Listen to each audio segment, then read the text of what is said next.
आप वीडियो बना रहे हो? शांत बैठो ना बेटा। आप वीडियो बना रहे हो? हाँ बेटा। पोथिया पूजवा करना जी मोबाइल बनी। आप 500 रुपया रखो। कहता दिन कि तू करता है हम। तू करे तो ना। तो पैसा से पूजा करल जा है माने कि हम पैसा गाजर लेकर हम पैसा लेकर तो बाकी रह तो है पूजा करना जी। पैसे के तू पूजा कर ना। जय महाराज। पैसा के चलते ना करी था तुम। पोथी के हम पूजा कैले हम ई कथवा ना सुन सकते हैं। ए लड़का नीचे उतरो। हम लोग तो पूजा करते हैं। अरे पूजा करे के झमेला में पैसा लगे कि ना जी। पैसा पंडित जी फ्री में करा दो। फिर पंडित जी काम करत हैं। पंडित जी फ्री में करता तो हम अपने से करे लो तू दे। हैं? अच्छा थान चित दिया। हम देवा लेवल के ना तो कुछ दे। हमने से ज्यादा हम ढको से लाई ना जानी लेकिन जे असलियत जे सब करे। देखिए तो भगवान जी के रथे हम ढको से लाई कम देखा। हमारे मौसी छोटी मौसी का नाम के ढको से लाई ना हम करे लेकिन असलियत जरा सब करे। ये कहाँ हो गलो रे? पर पूजा निकाल गलो बेचबे पता नहीं चली तो। पंडित जी के पोथिए निकाल लेकर क्या करेगा। अरे पेजवा नंबर देखो जी। आप लोग देखिएगा दोस्तों गौर पूजा हो रहा है। अरे दोस्तों देखता थी कुछ जी। गौर पूजा ना करता थी बिना देखला ही हमारा वीडियो चल जाता है। काहेला? गौर पूजा हो रहा है तो वीडियो ना करता थी। चलिए वट सावित्री कथा चालू कर रहे हैं। करिए। देवी पार्वती जी ने कहा, हे देवताओं के देवता जगत के पति शंकर भगवान, प्रभास क्षेत्र में स्थित ब्रह्मा जी की प्रिया को सावित्री देवी उनका चरित्र आप मुझसे कहिए। तो जिसमें उनके व्रत का महत्वन हो और उनके संबंध का इतिहास हो, जो स्त्रियों के पति व्रत को देने वाले और सौभाग्यदायक महान उदय को करने वाले हों। तब शंकर भगवान ने कहा, हे महादेवी, प्रभास क्षेत्र में स्थित सावित्री के असाधारण चरित्र को मैं तुमसे कहता हूँ। हे महेश्वरी, सावित्री स्थल नामक स्थान में राज्य कन्या सावित्री ने जिस प्रकार से उत्तम वट सावित्री व्रत का पालन किया, मद्र देश के एक धर्मात्मा सभी प्राणियों के हित में तत्पर रहने वाले, राजधानी तथा राज्य में रहने वाले प्राणियों के प्रिय अश्वपति नामक राजा था, जो क्षमाशील, संतान रहित, सत्यवादी एवं इंद्रियों को बस में रखने वाला। एक समय वह राजा प्रभास क्षेत्र की यात्रा के निमित्त वहां पर आया। गाना नहीं डालिएगा, कॉपीराइट आ जाएगा इस पर, वीडियो बना रहे और वीडियो बनाएगा। हाँ वही कह रहे हैं। और विधि पूर्वक यात्रा करता हुआ सावित्री के स्थल पर पहुंचा और वहां पर उस राजा ने अपनी रानी के साथ इस व्रत को किया। तो सावित्री के नाम से प्रसिद्ध सभी प्रकार की कामनाओं को पूर्ण करने वाला है। भूवस्व इस मंत्र की भूवस्व भूलोक सर्वलोक मंत्र की साक्षात मूर्ति बन करके स्थित श्री ब्रह्मा जी की प्रिया सावित्री देवी उस राजा पर प्रसन्न हुई। कमंडलू को धारण करने वाले यह सावित्री देवी दर्शन देने के बाद पुण्य अदृश्य हो गई और बहुत दिनों के बाद उसी राजा के यहाँ देवी के समान रूप वाली कन्या के रूप में उत्पन्न हुई। सावित्री की प्रसन्नता से प्राप्त सावित्री की पूजा करने के बाद हुई अंत राजा ने ब्राह्मणों की आज्ञा से अपनी उस कन्या का नाम भी सावित्री रखा। वह राज्य कन्या सावित्री साक्षात शरीर धारण की हुई लक्ष्मी के समान सुशोभित होती हुई बढ़ने लगी और धीरे धीरे सुकुमार अंगों व यौवन अवस्था को प्राप्त हुई, जिसके मध्य भाग सुंदर नितंब भाग विस्तृत थे और जो सुवर्ण की प्रतिमा के समान दिखाई पड़ती थी। लोग उसे देखकर यही समझते थे कि यह कोई देव कन्या है। कमल के समान विशाल नेत्रों वाली और तेज से अग्नि के समान प्रज्वलित होती हुई वह सावित्री महर्षि भृगु द्वारा कहे हुए सावित्री व्रत को करने लगी। जिसके आरंभ में सुंदर वर्ण वाली उसे प्रवास करके इस शीर से स्नान की हुई सावित्री ने देवता की प्रतिमा के पास जा करके अग्नि में हवन करके ब्राह्मणों से स्वस्तिवाचन कराया।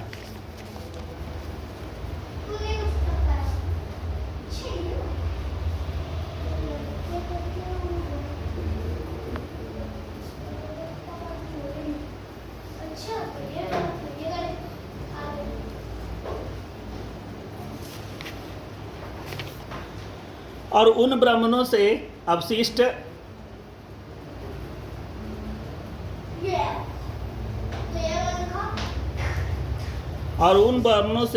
पुष्पांजलि ग्रहण करके सखियों से घिरी हुई लक्ष्मी देवी के समान सुंदर रूप से सुशोभित हुई बरारोह वह राज्य कन्या समीप में जाकर के पिता के चरणों में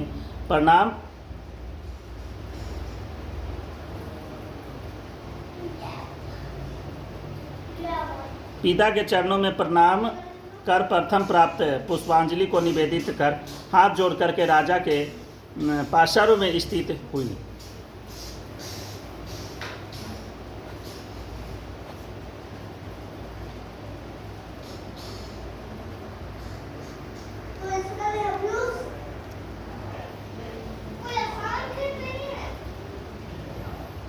युवावस्था को प्राप्त हुई देख राजा ने उनके विषय में मंत्रियों से सलाह लेकर के राजकन्या से कहने लगा, हे पुत्री, तुम्हें योग वर देने का समय आ गया है। मुझसे कोई तुम्हारे तेज से घर्षित होकर के तुम्हें मांगने के लिए भी नहीं आता। मैं भी विचार करने पर तुम्हारी आत्मा के अनुरूप वर को नहीं पा रहा हूँ। अतः हे पुत्री, देवताओं के निकट में जिस तरह इंद्रिय न हों वैसा तुम करो। मैंने धर्मशास्त्रों में पढ़ा और सुना भी, यदि पिता के गृह में रहती हुई विवाह के पहले ही जो कन्या रजोधर्म युक्त हो जाती है वह शूद्रा के समान समझी जाती है और उसके पिता को ब्रह्म हत्या के समान पाप लगता है। ए लड़का, चल बैठो इधर। इसलिए हे पुत्री, मैं तुमको भेज रहा हूँ, तुम स्वयं अपने योग्य वर ढूंढ लो। अवृद्ध मंत्रियों के साथ शीघ्र जाओ और मेरी बात को मानो। इसके बाद जैसा कहते हैं वैसा ही होगा। और ऐसा कह करके सावित्री घर से निकल करके राजऋषियों के तपोवन की ओर चल पड़ी और वहां पहुंच करके माननीय वृद्धजनों को प्रणाम कर सभी तीर्थों और आश्रम में जा करके पुनः मंत्रियों के साथ सावित्री अपने गृह पर आ गई और वहां पर पिता के समक्ष पवित्र देवर्षि नारद को बैठे हुए देखा। आसन पर बैठे हुए नारद जी को प्रणाम कर मुस्कुराती हुई जिस कार्य के लिए वन में गई थी सारी कथाएं उनसे कहने लगी। सावित्री बोली, हे महर्षि नारद, साल्व देश में धर्मात्मा ध्रुमसेन नाम से विख्यात एक क्षत्रिय राजा है जो दैत्य वंश अंधे हो गए हैं। और उस समय उसको छोटा सा एक बालक और उसकी माँ थी। और ऐसे समय में अवसर पा करके उनका पूर्व बैरी रुक्मिन नामक एक सामंत राज उनसे छीन लिया। अतः आर्य धर्मसेन छोटे बच्चे को साथ लिए हुए अपनी स्त्री के साथ जंगल की ओर चल दिए। उनका वह पुत्र वन में ही बड़ा होकर के परम धार्मिक, सत्य बोलने वाला और अपने अनुरूप पति समझ करके मैंने उसके मन में वरण कर लिया। यह सुन करके नारद जी ने कहा, हे राजन, सावित्री ने यह बड़ा कष्टप्रद कार्य कर डाला और बाल बुद्धि होने से इसने केवल गुणवान समझ करके सत्यवान को वरण कर लिया। और उसका पिता सत्य बोलता है, माता सत्य बोलती है और स्वयं भी सत्य बोलता है। इससे उनका नाम मुनियों ने सत्यवान रखा और उसको नित्य अश्व प्रिय हैं और वह मिट्टी के घोड़े बनाया करता है और चित्र में भी घोड़ा को लिखता रहता है। इससे उसे चित्राश्व भी कहते हैं। सत्यवान दान गुण में रांतदेव का शिष्य के समान, ब्राह्मणों की रक्षा करने वाला, सत्यवादी और औशी नर शिव के समान है, या यातीश के समान उदार और चंद्रमा के समान देखने में प्रिय लगने वाले, रूप में दूसरे अश्वनी के समान, ध्रुवसेन के समान बलवान हैं, किंतु उसमें केवल यही एक दोष है, दूसरा कोई नहीं। सत्यवान आज से ठीक 1 वर्ष पर चिरायु हो जाने से देह त्याग कर देगा। और इस प्रकार नारद जी की बात सुनकर के राजकन्या सावित्री ने राजा से कहा, राजा लोग किसी से एक बार कोई बात कहते हैं, ब्रह्म देवता एक ही बार कहते हैं और एक ही बार कन्या दी जाती है। ये तीनों कर्म एक ही बार किए जाते हैं, बार बार नहीं किए जाते। दीर्घायु हो या अथवा अल्पायु, गुणवान हो या निर्गुण वर को एक बार वरण कर लिया और अब दूसरे वर को वरण नहीं करूंगी। पहले मन में निश्चय करने के बाद उसने वाणी द्वारा प्रकट किया जाता है और पुनः उसके बाद कर्म किए जाते हैं। इससे प्रत्येक कार्य में मन को प्रमाण माना जाता है, अर्थात मन के विरुद्ध कार्य नहीं किया जाता। नारद जी ने कहा, हे राजन, यदि आपको भी इष्ट हो तो अपनी पुत्री सावित्री का कन्यादान निर्विघ्नता के साथ शीघ्र कर डालिए। ऐसा कह करके नारद जी आकाश मार्ग से स्वर्गलोक चले गए और उसके बाद राजा ने भी शुभ मुहूर्त में समीपवर्ती वेदों के परागामी ब्राह्मणों द्वारा पुत्री सावित्री का विवाह संबंधी सभी कार्य संपन्न किया तथा वनगी सावित्री भी मनोविलसित उस पति को पा करके ऐसी प्रसन्न हुई जैसे कोई पुण्यवान पुरुष स्वर्ग को पा करके प्रसन्न होता है। पुनः शिव जी पार्वती से कहते हैं कि हे पार्वती, इस प्रकार उस आश्रम में उस समय रहते हुए उसके कुछ समय व्यतीत हुए। उस समय केवल एक भार्या सावित्री ही एक ऐसी थी जिसके चित्त में रात दिन जो नारद जी की कही हुई बात थी उनकी बात याद बनी रहती थी। उसके बाद बहुत दिन बीत जाने पर वह समय आ गया जिसमें सत्यवान को मरना था। अतः सावित्री नारद की कही हुई मरण की तिथि को हृदय में गिनती हुई ज्येष्ठमान के शुक्ल पक्ष की द्वादशी तिथि को सायंकाल में आज से चौथे दिन मेरे पति को मरना चाहिए, यह सोच करके 3 रात्रि तक निराहार व्रत रखने का उद्देश्य रख करके रात दिन आश्रम में स्थिर रूप से रहने लगी। इसके बाद 3 रात्रि बीत जाने पर प्रातःकाल स्नान कर देवताओं का तर्पण करने के बाद चारुहासिनी सावित्री ने श्वशुर का पाददंडन किया और इसके बाद जब कुल्हाड़ी लेकर के सत्यवान जंगल की ओर चला तब जाते जाते हुए अपने पति के पीछे पीछे सावित्री भी चल। वन में पहुंच करके सत्यवान जल्दी से फल पुष्प समीधा कुशा और सूखी लकड़ियों को इकट्ठा करके ले जाने के योग्य भार बनाने लगा। लकड़ियों को काटते काटते उसके सिर में पीड़ा होने लगी और उसके बाद वह छोड़ करके बट वृक्ष की एक शाखा का ले करके सावित्री से कहने लगा कि हे सुंदरी, सिर की वेदना में मुझे दुख दे रही है, अतः मैं तुम्हारी गोद में क्षण भर सोना चाहता हूँ। सावित्री ने दुखित होकर के कहा कि हे महाबहो, आप विश्राम करें और पीछे हम श्रम को दूर करने के वाले आश्रम को चले। जैसे ही पृथ्वी पर बैठी हुई सावित्री ने सत्यवान के सिर को अपनी गोद में रखा, वैसे ही उसे कृष्ण मिश्रित पिंगल वर्ण वाले किरीटधारी पित्तवर्ष पहने हुए साक्षात सूर्य के समान उदित हुए पुरुष को देखा। उसे देख करके सावित्री प्रणाम कर मधुर वचनों से उससे कहने लगी कि आप देवताओं या दैत्यों में से कौन हैं जो मुझे धर्मच्युत करने के लिए आए हैं। मुझे अपने धर्म को च्युत करने के लिए कोई समर्थ नहीं है, क्योंकि हे पुरुष श्रेष्ठ, मुझे धधकती आग की लपट के समान ही समझिए।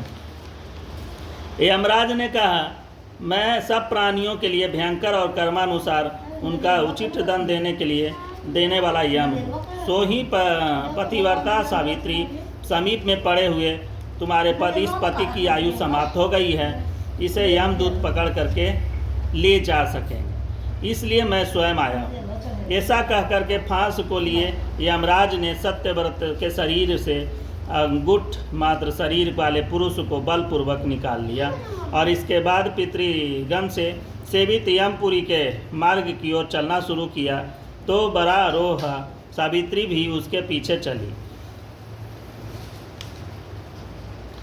यम ने पवित्रता होने के नाते चलने में न थकती हुई उससे कहा, ये सावित्री, एक मुहूर्त हुआ तुम यहाँ तक मेरे साथ आ गई, अब लौट जा। हे विशाल नेत्रों वाली, कोई भी जीव बिना आयु समाप्त हुई या यमपुरी के मार्ग पर नहीं आ सकती। सावित्री ने कहा कि आपके विशिष्ट पुरुष के साथ पति का अनुगमन करती हुई मुझे कभी भी शर्म या ग्लानि नहीं हो सकती। सज्जनों की गति, चलो इधर आओ, एक समान सज्जन ही दूसरा नहीं, और इस प्रकार स्त्रियों की गति उसका पति या वर्णाश्रमों की गति वेद या शिष्यों की गति गुरु है। इसी तल में सब प्राणियों के लिए स्थान है, किंतु स्त्रियों के लिए तो एकमात्र पति को छोड़ करके दूसरा कोई आश्रय नहीं है। इसी प्रकार से धर्म या अर्थ से भरे हुए सुंदर मधुर अन्य वाक्यों से भी सूर्यपुत्र से प्रसन्न होकर के सावित्री से यह बात कही। यमराज ने कहा, हे भाविनी, मैं तुमसे प्रसन्न हूँ, तुम्हारा कल्याण हो, तुम मुझसे वर मांगो। उस सावित्री ने विनय से सिर झुका करके वो अपने लिए राज्य पाने का वर मांगा और उन परमात्मा महात्मा स्वसूर के लिए देखने की शक्ति और पाने के साथ साथ पुनः राज्य प्राप्ति एवं पिता के लिए 100 पुत्रों की और अपने लिए भी 100 पुत्रों के लिए वर मांगा तथा पति के लिए पुनर्जीवित एवं निरंतर धर्म की सिद्धि प्राप्त करने का वर मांगा। इस प्रकार वर मांगने पर धर्मराज ने उसे अभीष्ट वर प्रदान कर वापस किया। उसके बाद सावित्री पति का जीवन दान प्राप्त कर प्रसन्नचित होती हुई अपनी पति के साथ शांति से अपने आश्रम को चली गई। उसी सावित्री ने ज्येष्ठ की पूर्णिमा के दिन इस सावित्री व्रत को किया और जिसके प्रभाव से राजा को पुनः नेत्र की प्राप्ति हुई और उसके बाद निष्कंटक अपने देश और राज्य की प्राप्ति हुई और सावित्री के पिता को 100 पुत्र और सावित्री को भी 100 पुत्र प्राप्त हुए। इस प्रकार सावित्री व्रत के संपूर्ण महत्व को मैं तुमसे कह दिया।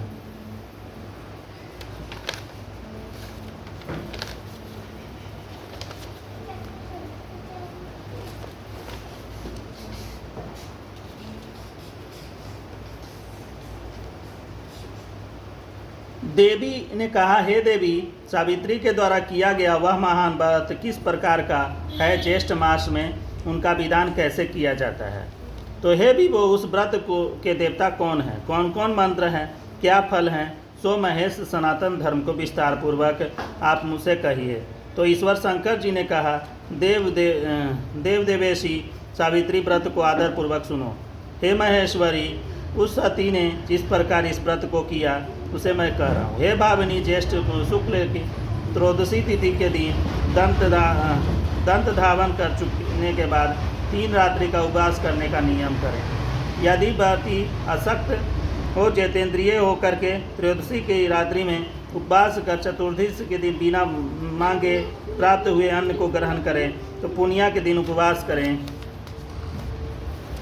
हे श्रोष्णेनो, प्रतिदिन तालाब, महानदी, झरना अपने पांडु कूप में स्नान करने से सर्व स्नान का फल प्राप्त करें। हे यशस्विनी, विशेष करके पुरुषों में सरसों और मृतिका मिश्रित जल से स्नान करना चाहिए और प्रस्थ अटने लायक पात्र में बालू भरकर यमशाली धान्य तिल आदि भरें और 2 वस्त्रों के टुकड़े से वैशिष्ट वास की डालिया में वह अवयवों से सुशोभित सुवर्ण एवं मिट्टी एवं काष्ठ की बनी हुई सावित्री की प्रतिमा को रख करके उसमें सावित्री के लिए 2 रक्त वस्त्र देवें और वहाँ की प्रतिमा के लिए श्वेत वस्त्र देवें। इसी प्रकार ब्रह्मा के साथ सावित्री का यथाशक्ति गंध, पुष्प, धूप, दीप, नैवेद्य आदि से पूजन करें। पुनः तैयार हुई तरोई, कोहड़ी, ककड़ी, नारियल, खजूर, कैद, अनार, जामुन, जंबीरी, नींबू, नारियल, अखरोट, कटहल, जीरा, काली मिर्च के टुकड़े, गुड़ से सेंधा नमक, अंकुरित सत धान्य को बांस की बनी हुई डालिया में रख करके रेशम वस्त्र में बेसिट कर कुकुम केसर के रंग से रंग देवे। और इस प्रकार से ब्रह्मा जी की प्रिया सावित्री की स्थापना होती है और ब्रह्मा के साथ उस सावित्री प्रतिमा का मंत्र के साथ पूजन करें। इतर पुराणों में यह मंत्र कहा हुआ है कि जिसके पूर्व में अहंकार का वर्ण है, ऐसी बीना और पुस्तक धारण करने वाली वेदों की जननी है देवी, तुम्हें नमस्कार है, मुझे विधवा न होने का वरदान दो। इस प्रकार से विधि पूर्वक पूजन करने के बाद वह रात्रि जागरण की विधि करावे और गाने बजाने के साथ नर नारी वृंद मिलकर के नृत्य शास्त्र में भी शारद के साथ नाचे और हंसी खुशी के साथ रात्रि व्यतीत करें। और सावित्री की कथा अच्छे ब्राह्मणों तथा यह गीत भावरस की के साथ प्रभात होने तक कहलावे। इस प्रकार से सावित्री का ब्रह्मा के साथ विवाह विधि का संपन्न कर 7 द्विज दंपतियों को श्वेत वस्त्र पहना करके सभी सामग्रियों से युक्त गृह दान देना चाहिए और वेद के दाता ब्राह्मण को सावित्री की प्रतिमा देवें। इसके बाद सावित्री कल्प जानने वाले सावित्री कथा के वाचक ज्योतिषी के उच्च वृत्ति वाले खलिहान में बिखरे अन्न को बीन कर जीविका चलाने वाले दरिद्र अग्निहोत्र कर्म करने वाले ब्राह्मण को इस प्रकार विधि पूर्वक सावित्री प्रतिमा का दान दें और उसी पूर्णिमा की रात्रि में बट के नीचे 14 द्विज दंपतियों को निमंत्रित करें और इसके बाद प्रभात समय में उषा काल स्थित होने पर भक्ष्य भोजन आदि सामग्री को सावित्री स्थल ले आवें और बुद्धिमान जन पवित्रता के साथ पाक बना करके उसके यथपूर्वक रक्षा करके गृहिणी युक्त निमंत्रित ब्राह्मणों को बुला करके उस सावित्री के पूजन स्थल में उनका पैर धो करके उन सबों को बैठावें और हे देवी सावित्री के समक्ष उन देवी दंपतियों का भोजन करावें। इस प्रकार संसार में उन सभी को भोजन कराना मानो मुझे भोजन कराना हो सकता है, इसमें कोई संदेह नहीं है। जो दूसरी बार सावित्री के समक्ष दिव्य दंपतियों का भोजन कराता है वह मानो केशव के भगवान को भोजन कराता है, जिससे प्रसन्न होकर के वर देने वाले भगवान विष्णु को अभिष्ट कर देते हैं। तीसरी बार भोजन कराने पर सावित्री के सहित ब्रह्मा जी का भोजन कराना हो जाता है और वहाँ सावित्री के समक्ष एक बार भोजन कराना कोटि बार भोजन कराने के समान समझा जाता है। हे महादेवी, सावित्री के पूजन स्थल वट के नीचे 15 बार 60 रस के भोजन बना करके देवी सावित्री के समक्ष दिव्य दंपतियों को खिलाने से उनके कुल में कोई स्त्री व विधवा या बंध्य या अभाग्नि या कन्या मात्र को पैदा करने वाली न पति को प्रिय लगने वाले ही होती है और असत्य आदि नारियों के प्रसिद्ध दोष कभी उनके कुल स्त्रियों में नहीं होता। इसलिए देवी विशेष यत्न के साथ सावित्री देवी के आगे कारुता पीता रस से रहित भी भोजन देना चाहिए। उस समय स्त्रियों को अम्ल क्षार युक्त भोजन कभी नहीं कराना चाहिए, बल्कि 5 प्रकार के मधुर हृदय को प्रिय लगने वाले सुंदर रीति से पकाए हुए अन्न को का ही भोजन करवावें। धृत से पूर्ण एवं अधिक दूध में पड़े हुए पुए बनावें और दूसरे पुए ऐसे बनाएं कि वर्ती सेवाई के शोक हरने से अशोक वर्तिका के नाम से प्रसिद्ध हो। तीसरे पुए खजूर के बने हुए होने चाहिए। चौथे पुए गृह से युक्त संयाम के रूप में होने चाहिए। जो स्त्री इस सब को दान करती वह स्वयं खाती है, वह पुरुषों के लिए अधिकारिणी स्त्री के लिए अत्यंत प्यारी धन एवं बहुत बड़े कुटुंब वाली होती है। पुआ के दान से उनके कुल में ज्वर और संतान किसी प्रिय के वियोग का दुख नहीं होता। पुआ दान करना है जी।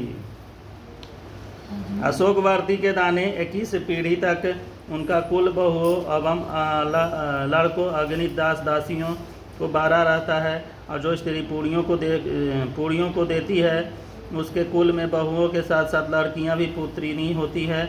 और शिकरिनी का दान करने वाली युवतियों को उक्त सभी फल प्राप्त होते हैं और इसमें कोई संदेह नहीं है। मोदकों से दान से उनका संपूर्ण कुल सर्व प्रकार के सिद्धियां से भरा पूरा रहता है और ऐसा पितामह का वचन है। हे देवी, 8 वर्ष की गौरी को पूजन कराने से यह विशिष्ट फल होता है। वह जन्म जन्म में सौभाग्य वाली पुत्रिनी पतिव्रता धन्य की वृद्धि से सुशोभित सहस्त्रों को भोजन कराने वाली होती है। मुख्य पान जो हृदय को प्रिय लगने वाले और मधुर हो, दच्छा पान, अंगूर का शरबत, गुड़ से युक्त इमली का पान, खाट से बने हुए मीठे शरबत और इसके अतिरिक्त अन्य जो भी योग्य वर्ण सुसंगीत पान हो उन दिग्गज दंपतियों को देना चाहिए। विधि पूर्वक पूजन करने के उस दिग्गज दंपतियों को वस्त्रादि पहना करके कुसुम आदि सुगंधित वस्तु का लेप शरीर में लगा करके फूल माला से अलंकृत कर गंध धूप से पूजन करने के अंत में नारियल देना चाहिए।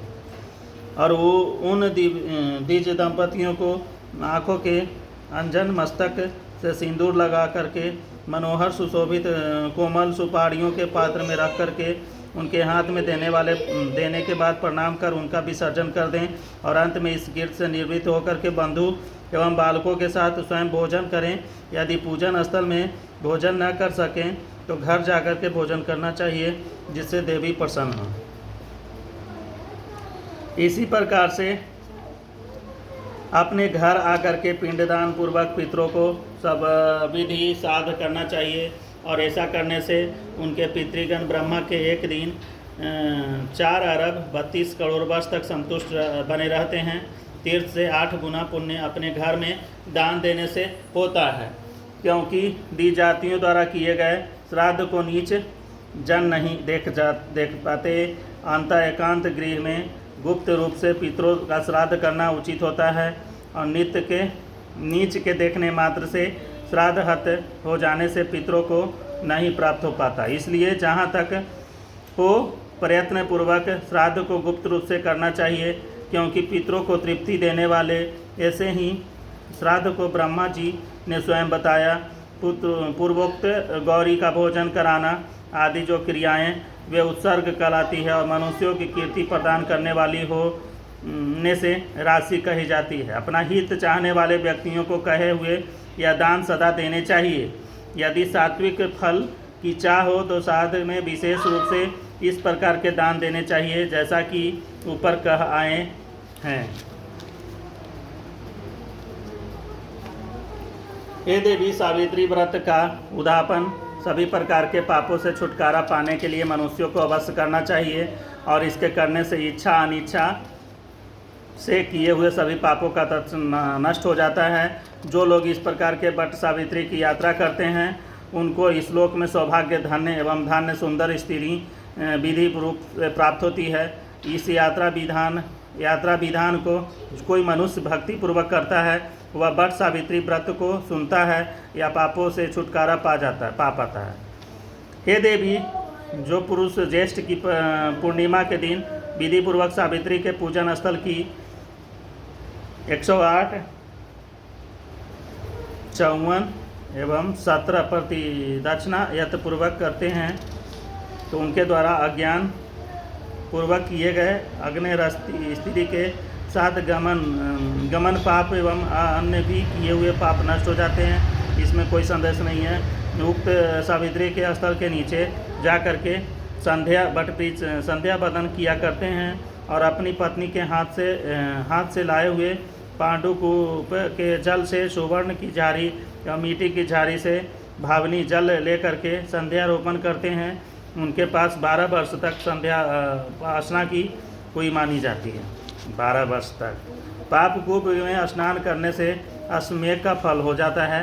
दान देने से 10 गुना फल और उपवास करने से सुनने से अनंत फल मिलता है। हो गया।